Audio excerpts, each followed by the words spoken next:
terms of cold Spanish soups for summer, Gazpacho and Salmorejo are quick and easy tomato-based ones to start with. Gazpacho Andaluz is classic. Tomato is a key ingredient for soup, and ripen these on the counter till very ripe. Plant tomatoes are preferred, but since they're not available here, I just use local ones. Here are 500 grams. Remove the stems and roughly cut them into big chunks. I also have these typical ingredients. A quarter of large green bell pepper. Remove the white pith and cut into big chunks. Do the same for a quarter of cucumber and a quarter of the small onion. By the way, this local cucumber is in season and doesn't need to be seeded. But if the seeds look tough and mature, remove them. I also have a piece of stale homemade bread. This is optional, depending on how you like your soup. Remove the crust, but don't throw it away. I have about 30 grams without a crust. Roughly cut into cubes and soak in filtered water. I'll squeeze them to help the hydration process. Once they're soft, drain the water and set them aside. It's worth mentioning that dry sherry vinegar is classic in this soup. Dry sherry vinegar has an acidity of 78%, higher than most vinegars, which means it tastes more sour. Don't use a sweet type or replace it with balsamic. They're very different.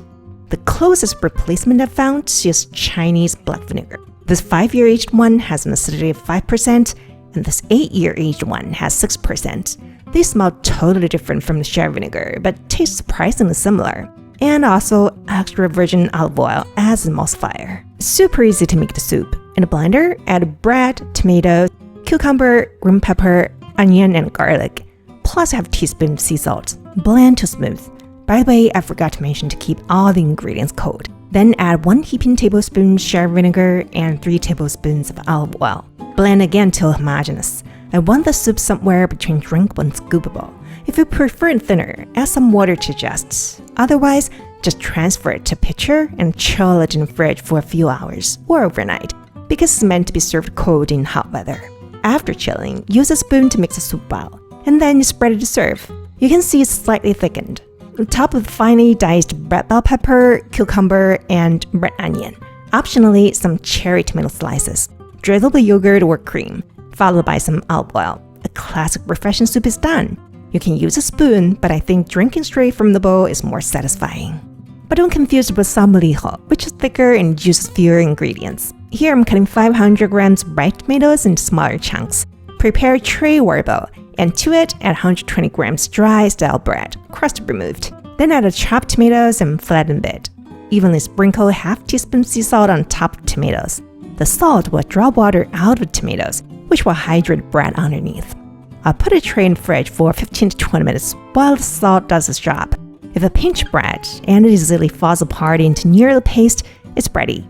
Add a mixture to a blender, followed by 1 clove of garlic and 1 tablespoon of sherry vinegar. Blend to smooth. Then add 3 tablespoons of olive oil and blend again to homogeneous. And that's it. Right now, the mixture is slightly warm because I blended a bit too long. Transfer it to a pitcher and chill in the fridge for at least a few hours. Meanwhile, remember the bread crust. Cut it into smaller pieces. Drizzle with some olive oil, toss to coat evenly, then bake till crispy and golden brown. After chilling, the soup will thicken significantly, exactly what it should be. Serve in a bowl, topped with hard-boiled eggs, serrano ham or substitute with fried regular ham, onions, and croutons, or in my case, baked crust. Drizzle with olive oil. This salmorejo is quite thick. It can be eaten as soup or served as dip, your choice. I prefer it to be dip, which is a nice starter. Back to gazpacho. Modern gazpacho has many variations. One of them is watermelon version. Weigh 250 grams watermelon, remove the seeds if there are any. Take a quarter of red bell pepper, remove the seeds and roughly cut it. Prepare 250 grams ripe tomatoes and cut them into chunks as well. And of course, some garlic.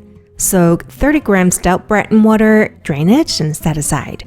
Add everything to blender, plus half teaspoon sea salt, 1 tablespoon sherry vinegar, and this time I want to show something. So I'll go ahead and add 3 tablespoons of olive oil. Blend everything to emulsified. I like this version as thin as drink. If you want it slightly thicker, add a bit more bread. And transfer it to carafe and chill in the fridge for a few hours. Mix well before serving, as the natural separates over time. Here's what I want to show you. If you blend olive oil with everything else from start, it doesn't emulsify well, especially with red bell pepper skin, which is fibrous and waxy, so I usually blend separately. Anyway, serve in a soup bowl or glass. Add diced cucumber and watermelon. Drizzle with olive oil if you like, but I don't. Mix a little and have a taste. Adjust seasoning to your liking. I must say I like this version best, but they all have their merits depending on how you pair them. These easy soups or dips are perfect for summer. Hope you'll give them a try. Ciao!